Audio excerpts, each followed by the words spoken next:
Welcome and जय Hind defence aspirants. क्या आप भी क्लास 12th में हैं और सितंबर वाला टारगेट आपका फर्स्ट अटेम्प्ट होने वाला है? तो चलिए आज की इस वीडियो में मैं गुरकीरत आपको बताने वाली हूँ कि अपनी 12th बोर्ड्स के साथ साथ आप कैसे मैनेज कर सकते हो अपने एनडीए एग्जाम को। और ये होने वाली एक बहुत ही ज्यादा वर्केबल स्ट्रैटेजी, सिर्फ टिप्स नहीं होंगी बल्कि पूरा प्लान्ड टेबल आपको देने वाली हूँ आज की इस वीडियो में। तो आइए शुरू करते हैं कंटेंट। जब हम बात करते हैं क्लास 12th में बोर्ड एग्जामिनेशंस की और एनडीए एग्जाम को मैनेज करने की, तो यहाँ पर ये बहुत इंपॉर्टेंट रोल हो जाता है कि कैसे आप अपने बोर्ड्स के प्रेशर के साथ साथ में यूपीएससी लेवल के नेशनल डिफेंस एकेडमी एग्जाम को क्वालिफाई करते हैं। और जब बात करूं मैं एनडीए और बोर्ड एग्जामिनेशंस की, तो आप मेरी स्लाइड में भी देख पा रहे हैं, ये एक भाई बहन की तरह है जो एक दूसरे से हमेशा लड़ते रहते हैं, लेकिन दोनों को ही एक साथ मुकम्मल होना होता है अपने बेसिक एम के लिए। तो चलो सबसे पहले अब तुम्हारी जो सिचुएशन है मैं उसको एनालाइज कर लेती हूँ। क्लास 12th में हो गए, सुबह जल्दी उठना, स्कूल जाना, स्कूल से वापस आना, अपने सब्जेक्ट्स की ट्यूशन करना, उसके बाद एनडीए के लिए भी तैयारी करना और उसके साथ साथ ढेर सारा प्रेशर एंड बहुत सारे प्रोजेक्ट्स एंड प्रैक्टिकल्स। तो इसके बीच में I know you are confused. तो चलो अब सबसे पहले ये जान लो कि अगर तुम क्लास 12th में हो तो तुम्हें एनडीए एग्जाम की तैयारी इसी साल में मेहनत से क्यों करनी है।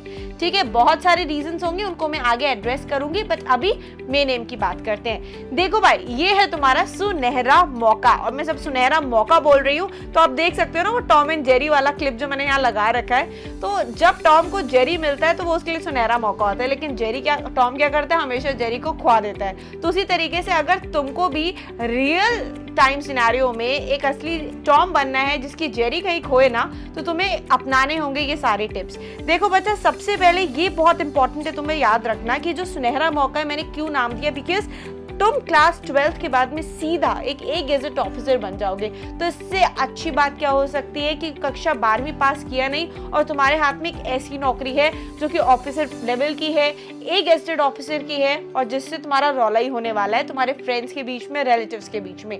सेकेंडली, जो तुम्हारा एसएसबी रिकमेंडेशन है ना, जो एक टफ इंटरव्यू माना जाता है इंडिया में, उसके चांसेस बहुत बेटर होते हैं। क्यों? क्योंकि वहां पर जो एसेसर्स होंगे वो क्या ये नहीं देखेंगे कि इस बच्चे ने क्लास 12th के साथ में अपने एनडीए एग्जाम को क्लियर किया और फिर ये एसएसबी में आ गया, ये स्क्रीनिंग हो गया, इसकी तैयारी बहुत अच्छी है, तो क्या तुम्हें एक्स्ट्रा एज नहीं मिलेगा उन रिपीटर्स से, या जो सेकंड टाइम थर्ड टाइम आ रहे हैं, या फिर जो कक्षा 12th के बाद में अपियर हो रहे हैं। डेफिनेटली तुम्हें मिलने वाली है वो एक प्यारी सी सिंपैथी, और जो तुम्हारे जितने भी एफर्ट्स होंगे ना वो तुम्हें तुम्हारे रिकमेंडेशन की तरफ लेकर जाएंगे। And the very third step is कि तुम्हारे हायर स्टडीज का कोई एक्सपेंस नहीं होने वाला, इसीलिए ये सुनहरा मौका है। अब तुम अगर एनडीए एग्जाम क्वालिफाई नहीं करोगे, तुम्हें बीटेक करना होगा, तुम जाओ किसी कॉलेज में एडमिशन लो, लाखों की फीस दो, तुम जाओ किसी अन्य कोर्स के लिए अपनी लाखों की फीस दो। आजकल फीस के स्टैंडर्ड्स तुम्हें पता ही है, बट अगर तुम यूपीएससी एनडीए एग्जाम को क्लियर कर लेते हो, रिकमेंडेशन प्राप्त कर लेते हो, एनडीए ज्वाइन कर लेते हो, तुम्हें तो भाई इंडियन आर्म फोर्सेस फ्री में कराने वाले हैं बीटेक, और तुम्हें आईआईटी के डिग्रीज मिलेंगे, जेएनयू के डिग्रीज मिलेंगे। तो तुम्हें इससे बेहतर क्या चाहिए, और वो भी तुम्हारे मन चाहे बेहतरीन फील्ड में। उसके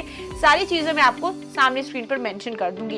अब नेक्स्ट रीजन इस, देखो तुम्हारे मम्मी पापा की टेंशन भी खत्म हो रही है, ठीक, और उसी के साथ साथ में भाई का रौला, और दीदी को आजादी मिल जाएगी। क्यों? क्योंकि भाई अपने फ्रेंड्स के बीच में कहीं ना कहीं एक बहुत ही ज्यादा आइडल सिचुएशन में आ जाएंगे, और जो जितने भी बच्चियां हैं इस दौरान उन्हें कहीं ना कहीं एक फ्रीडम मिल जाएगी, क्योंकि वो अपने ऑलरेडी एक एम के प्रति डेडिकेट हो गई हैं और इंडियन आर्म फोर्सेस में चले गए हैं। तो आप अब अपने लाइफ के जितने भी इंपॉर्टेंट डिसीजंस हो गए, लाइफ को एंजॉय करना हो गया, एडवेंचर होना, सब चीजों को एक्सपीरियंस कर पाओगे। अब चलो देखते हैं कि तुम्हें करना क्या है। सिनेरियो समझा दिया, होप यहाँ तक आप मोटिवेटेड हो गए होगे। अब करने के लिए क्या है यार, सबसे पहले मैंने भी 60 डेज की स्ट्रैटेजी डाली हुई है सेंचुरियन के यूट्यूब चैनल पर, पहले तुम वो वॉच कर लेना अगर कोई भी डाउट हो रहा है कि तैयारी कैसे करनी है। सेकेंडली, 30 जुलाई को मेरी 30 डे स्ट्रैटेजी आ रही है, तो अगर फिर भी तुम्हें थोड़ा बहुत डाउट बचा और एक महीना बचा तुम्हें कैसे तैयारी करनी है, तो वो भी जरूर देख लेना। अब थर्ड, चलो तुम्हारे काम की बात करते हैं, जो प्रेजेंट सिनेरियो से रिलेटेड जाते हैं, तुम्हारे टाइम को डिवाइड करके देखते हैं कि तुम इस समय फंसे कहाँ हुए और तुम्हें टाइम निकालना कैसे है। तो सबसे पहले तुम्हारे 12th जो बोर्ड्स का हैशटैग तुमने बहुत बड़ा एक हाइप बना रखा है ना, अपने मन में हाइप कर रखा है, अपनी फैमिली में हाइप कर रखा है, तुम्हारे टीचर्स ने हाइप कर रखा है, फ्रेंड्स ने हाइप कर रखा है, पेरेंट्स ने हाइप कर रखा है, रिलेटिव्स ने हाइप कर रखा है। चलो उसको थोड़ा सा डाउन करते हैं। सबसे पहले अब तुम मुझे बोलोगे मैम यूनिट टेस्ट भी आने वाले हैं, मैम मिड टर्म एग्जाम्स है, मैम प्रैक्टिकल्स हैं, मैम प्रोजेक्ट्स हैं और दुनिया भर की चीजें। अब प्रोजेक्ट्स की बात करूं तो समर वेकेशंस थे और टीचर्स इस चीज का ध्यान रखते हैं कि तुम समर वेकेशंस में अपने प्रोजेक्ट्स कंप्लीट करो। अब अगर तुमने नहीं किया है तो ये तुम्हारी गलती है। प्रैक्टिकल्स की बात करो यार, वो हफ्ते में 1 या 2 बार आते हैं, तुम इजीली मैनेज कर सकते हो। यूनिट टेस्ट और अगर तुम मिड टर्म एग्जाम्स की बात कर रहे हो तो तुम्हें ये ध्यान में रखना बहुत ज्यादा इंपॉर्टेंट है कि ये कोई मेन एग्जाम्स नहीं है, ये स्कूल के अंदर के एग्जाम्स है जो जस्ट तुम्हारे परफॉर्मेंस को चेक करने के लिए है। तो तुम्हें यहाँ ये डिसाइड करना है कि क्या तुम्हें 99% लाना है या एनडीए में सिलेक्शन पाना है। एनडीए में सिलेक्शन पाने के लिए 99% नंबर लाने की जरूरत नहीं, बट मैं ये नहीं कहूंगी कि तुम अच्छा परफॉर्म नहीं करोगे। डेफिनेटली तुम अच्छी पढ़ाई करो ताकि तुम्हारे नंबर्स अच्छे हैं, बट सितंबर टारगेट के लिए अभी से अगर इतनी टेंशन लोगे और सोचोगे कि मैं टारगेट सितंबर पे फोकस नहीं कर पाऊंगा, सिर्फ बोर्ड्स पे कर पाऊंगा, तो ये तुम्हारी गलत फैमिली है।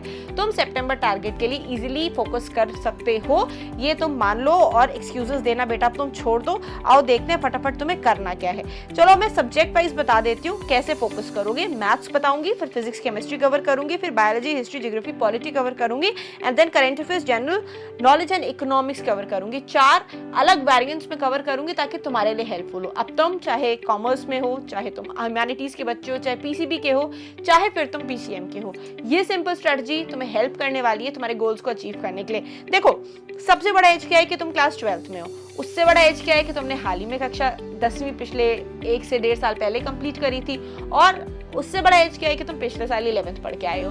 तो मुझे पता है कि जो कोर्स है ना वो तुम्हारे माइंड में तरोताजा है। और अगर एनडीए एग्जाम की पूरी बात करूं तो 10वीं 11वीं 12वीं बस इतना ही कोर्स लगता है जो तुम्हारे एग्जाम को क्लियर कर सकता है। तो अब करना क्या है, आओ उस पर फोकस करते हैं। अब यदि तुम किसी भी बैकग्राउंड के स्टूडेंट हो, सबसे पहले मैथ्स की बात कर लेते हैं। मैं ना बहुत सालों से बच्चों से बात करती आ रही हूँ, जितने भी बच्चे जो रिटन क्वालिफाई करते हैं, एसएसबी में रिकमेंडेशन प्राप्त करते हैं कि बच्चा तुमने किया कैसे, और स्पेशली 12th वाले स्टूडेंट्स में ज्यादा इंटरेस्ट लेती हूँ क्योंकि वो बोर्ड्स भी मैनेज कर रहे होते हैं, उन्हें अपने एनडीए की तैयारी भी करनी है। तो वो करते क्या है ना, क्योंकि लिमिटेड टाइम होता है, वो 11 से अच्छे से पढ़ाई कर रहे होते हैं, 11th क्लास की 12th क्लास की मैथ्स अच्छे से लगा रहे होते हैं, और एग्जाम से पहले वो करते क्या है, वो प्रीवियस ईयर क्वेश्चंस लगाते हैं बस।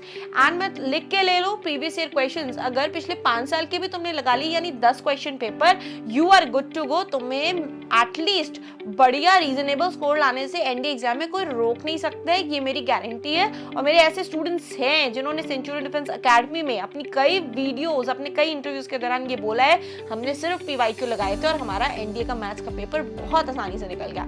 तो तुम भी यही कर सकते हो। अब इस समय तुम्हें बहुत ज्यादा डेविएट नहीं होना, कोई बुक नहीं उठानी है या किसी ने कोई सीरीज दे दी वो ना लगाओ, सिर्फ पीवाईक्यूज पे फोकस कर लो। आई बेट तुम बहुत अच्छे से एग्जाम के एनालिसिस कर पाओगे, एग्जाम के ट्रेंड को समझ पाओगे और उसी से अपनी प्रिपरेशन को बढ़ा पाओगे। अब रहे जो बच्चे कॉमर्स के हैं या पीसीबी बैकग्राउंड के हैं या आर्ट्स के हैं, देखो जी, अगर तुमने ये सोचा था कि तुमने एनडीए एग्जाम देना है तो डेफिनेट सी बात है ये कक्षा 10वीं के बाद सोच ही लिया होगा, ये 11वीं के बाद भी सोचा था।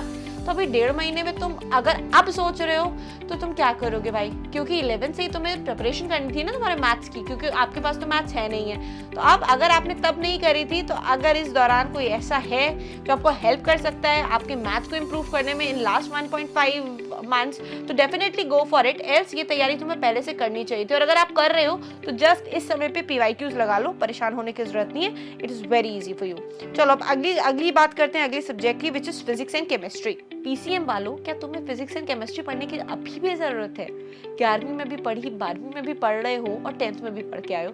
बिल्कुल भी नहीं। बस तुम्हें करना क्या है, तुम्हें रिवाइज करना है, ठीक, अपने जो भी कंसेप्ट्स हैं उनको रिवाइज करना है, और फिर एक रामबाण इलाज, that is the previous year questions लगा लो and you are good and sorted. Now the left over ones, जो आर्ट्स के हैं, जो आपके कॉमर्स के बच्चे हैं या पीसीबी के बच्चे, पीसीबी वाले भी फिजिक्स केमिस्ट्री अच्छे से जानते हैं, आर्ट्स एंड कॉमर्स वालों को निराश होने की जरूरत नहीं है। अगर तुम यहाँ पे थोड़ा बहुत भी कर पाए 10th की नॉलेज के बेसिस पर, तुम 2, 4, 5, 10 सवाल लगा ले गए, कोई दिक्कत नहीं है, तुम्हारे पास अभी आगे सब्जेक्ट से जिस पे मिल जाएगी। तो 1.5 मंथ में कुछ एक्स्ट्रा मत पढ़ो। हाँ, बहुत ज्यादा पढ़ना है तो 1 लाइनर क्वेश्चंस को तुम देख सकते हो, प्रीवियस ईयर क्वेश्चंस लगा लो, वहां से तुम्हें कुछ क्वेश्चंस एटलीस्ट मिल जाएंगे जो इंपॉर्टेंटली तुम मार्क कर पाओगे फॉर द एनडीए एग्जामिनेशन। और सीधे सीधे क्वेश्चन होते हैं। सीरियस एग्जाम में क्या होता है ना, टेढ़े मेढ़े स्टेटमेंट बेस्ड क्वेश्चंस होते हैं, एनडीए एग्जाम में बहुत सीधे सीधे क्वेश्चन होते हैं, सीधे सीधे जवाब होते हैं। तो थोड़े से बेसिक 1 लाइनर्स भी अच्छे अच्छे इंपॉर्टेंट पढ़ लोगे ना, काम बन जाएगा। पीवाईक्यूज पढ़ लो, मोर देन इनफ। थोड़े भी क्वेश्चन तुम कर लेगे, 5, 10, 15, मोर देन इनफ है, ठीक है, क्योंकि तुमने कहा अच्छा सा एज लेके आना है अगले वाले सेक्शन में। अब आगे बढ़ती हूँ मैं biology, history, geography and polity वाले बच्चों के लिए। आप देखो, बहुत सिंपल सा है, चाहे तुम पीसीएम के हो, पीसीबी के हो, आर्ट्स के हो, कॉमर्स के हो, 10th में दिए थे बोर्ड एग्जामिनेशन, अच्छे नंबर लाए थे। अब बस करना क्या है, 10th वाले ही जो नोट्स हैं उनको रिवाइज कर लो, ठीक है। सेकेंडली तुम्हें करना क्या है, प्रीवियस ईयर क्वेश्चंस रामबाण इलाज उसको छोड़ो नहीं, सारे कवर कर लो। थर्ड, अब जो 10th क्लास में बोर्ड्स बनाए थे उसको तो तुम कवर कर ही रहे हो, और 10th क्लास में मुझे पता है तुम लोग सेल्फ स्टडीज भी खरीदते हो, इतनी मोटी आती है, मोटी बुक्स की छोटी सेल्फ स्टडीज आती है, तो उसको एक बार गो थ्रू कर लो। होपफुली तुमने कबाड़ी वाले को नहीं दी होंगी, किसी दूसरे स्टूडेंट को पास नहीं करी होंगी। अगर ऐसा नहीं किया है तो किसी से मांग लो, थोड़े दिन की बात है, उनको रिवाइज कर लो। अगर है तो बहुत अच्छी बात है, अभी से शुरू हो जाओ एक प्लान के तहत। Now the next part is current affairs, general knowledge and economics. इसको कैसे कवर करें? अब सभी स्ट्रीम के बच्चों को ये याद रखना है कि करंट अफेयर्स लास्ट 6 मंथ्स के आते हैं, यानी सितंबर में एग्जाम है तो तुम अगस्त के पहले यानी जनवरी, फरवरी, मार्च, अप्रैल, मई, जून, जुलाई, अगस्त, तुम ऐसा करो जनवरी से पढ़ना शुरू कर दो और इस पूरे साल की करंट अफेयर्स पढ़ दो। मोर देन इनफ है तुम्हारे लिए इस एग्जामिनेशन के लिए। इकोनॉमिक्स की ज्यादा टेंशन मत लो या जनरल नॉलेज की मत लो। जनरल नॉलेज में स्टैटिक जीके का एक आधा क्वेश्चन आएगा, नहीं भी हुआ तो कोई बात नहीं। इकोनॉमिक्स का एक आधा क्वेश्चन आएगा, नहीं भी हुआ तो कोई बात नहीं, टेंशन नहीं लेने का। जस्ट आप करंट अफेयर्स पे फोकस कर लो। 8 से 10 क्वेश्चन आते हैं, 6-7 भी कर लेगा तुम्हारा काम बन जाएगा। होप यहाँ तक चीजें क्लियर है। यहाँ तक इतना क्लियर होने के बाद में अब बहुत ज्यादा मन में वो हो रहा होगा उथल पुथल कि अब मैडम ने बता तो दी है सारी चीजें, पर करे क्या? देखो एक्स्ट्रा टाइम नहीं निकालना, मुझे पता है यू आर वेरी बिजी, तुमसे बिजी तो कोई है ही नहीं है। तुम सुबह उठ भी रहे हो, स्कूल भी जा रहे हो, स्कूल से वापस भी आ रहे हो, अपनी सब्जेक्ट ट्यूशंस भी ले रहे हो, फिर एंडिंग एग्जाम का प्रेशर भी है, तो इतने सारे प्रेशर्स में टाइम निकाले कहाँ से? देखो जो बच्चे पीसीएम बैकग्राउंड के, उन्हें पीसीएम के लिए तो टाइम निकालने की जरूरत नहीं, क्योंकि वो ऑलरेडी पढ़ ही रहे हैं उस चीज को, राइट? और जो बच्चे नॉन साइंस या नॉन मैथ्स बैकग्राउंड के, वो अपने अपने रिस्पेक्टिव सब्जेक्ट्स को पढ़ ही रहे हैं। जिसने आर्ट्स लिया है वो 11th-12th में तो उसका एडवांस वर्जन पढ़ ही रहा है सोशल स्टडीज का, राइट? तो करें क्या, कैसे मैनेज करें? देखो बच्चे, तो करना क्या है कि सुबह आप 1-1:30-2 बजे तक स्कूल से फ्री हो जाते हो, 3 बजे तक घर आ जाते हो। फॉर द फादर्स टाइम 3 बजे तक घर आते हो, ठीक? अब 3 बजे से जो बच्चे ऐसे हैं जो कोचिंग या किसी अदर इंस्टीट्यूट्स में जा रहे हैं, 3 से 4 3-4 घंटे की कोचिंग है उनकी, तो वो अटेंड कर ले। अटेंड करने के बाद में मैं कह रही हूँ आप जब शाम को घर आते हैं 6 से 7 बजे, आप खाना भी खा लीजिए, ठीक है? रात का डिनर भी कर ले। डिनर के बाद में अगर आप सिर्फ 2 से 2.5 घंटे निकाल दें PYQs को लगाने में, थोड़ा सा 1.5 मंथ्स के लिए एनडी एग्जाम पे फोकस कर लेंगे, कुछ नहीं बिगड़ेगा, बोर्ड एग्जाम्स में जरा सी भी प्रॉब्लम नहीं आएगी। बस डिनर के बाद का टाइम आप स्पेसिफिक कर लीजिए कि मुझे इतना टाइम प्रीवियस ईयर क्वेश्चंस को देना है। मैंने बोला 12th बोर्ड के बच्चों के लिए वही मोर देन इनफ है, आप वहां डेडिकेट कर दीजिए टाइम, मोर देन इनफ है। और सवेरे थोड़ा सा जल्दी उठ के अगर 1 घंटा आप दे पाए, यानी इन टोटल 3 से 4 घंटे अगर आप पढ़ाई कर लेंगे जी लगाकर मन से अपने एनडी एग्जाम की, तो आप इस एग्जाम को अच्छे से क्लियर कर पाएंगे। तो यहाँ तक आपको चीजें क्लियर है। अगर कोई भी और डाउट हो तो आप कमेंट सेक्शन में मुझे बता सकते हैं। और 30 डेज की एनडीए की स्ट्रैटेजी चल आ रही है 30 जुलाई को शाम को 5 बजे सेंचुरियन डिफेंस एकेडमी के ऑफिशियल यूट्यूब चैनल पर। उसमें मैंने और ज्यादा सिंप्लीफाई कर दिया है, क्योंकि 30 दिन बचे हैं तो 60 डेज की स्ट्रैटेजी अब 30 डेज में काम नहीं आएगी। अभी इस महीने तक तो तुम्हारे को बहुत वर्केबल स्ट्रैटेजी लगेगी, बट नेक्स्ट 30 डेज के लिए तुम्हारी स्ट्रैटेजी क्या होने वाली है वो 30 तारीख को पता चलने वाली है, रक्षाबंधन से पहले। और हाँ, बहुत इंपॉर्टेंट बात, अब 3 सितंबर 2023 तक तुम्हारे सामने कोई भी त्योहार नहीं है, ना रक्षाबंधन है ना कोई अन्य त्योहार। तुम्हारा सिर्फ एक ही त्योहार होना चाहिए, दैट इज NDA 2 2023, जिसके लिए तुम्हें जी जान से तैयारियां करनी है, ठीक है? 15 अगस्त भी है, 15 अगस्त के बहाने दिन नहीं वेस्ट करना है। अगर पैट्रियोटिक हो, अगर पैट्रियोटिज्म की फीलिंग तुम्हारे अंदर है तो उसको अपने अंदर रखो, एनडीए एग्जाम में सफल होकर तब दिखाओ, रादर देन गोइंग आउट झंडा लेना ये सब नहीं। If you really are willing and if you really are a patriot person, try and showcase in your upcoming exam Bharat माता की सेवा के लिए अपने आप को दो by joining the Indian Armed Forces. Then you would be a true patriot if you really are willing to clear the NDA examination with this. Thank you, Namaskar and Jai Hind.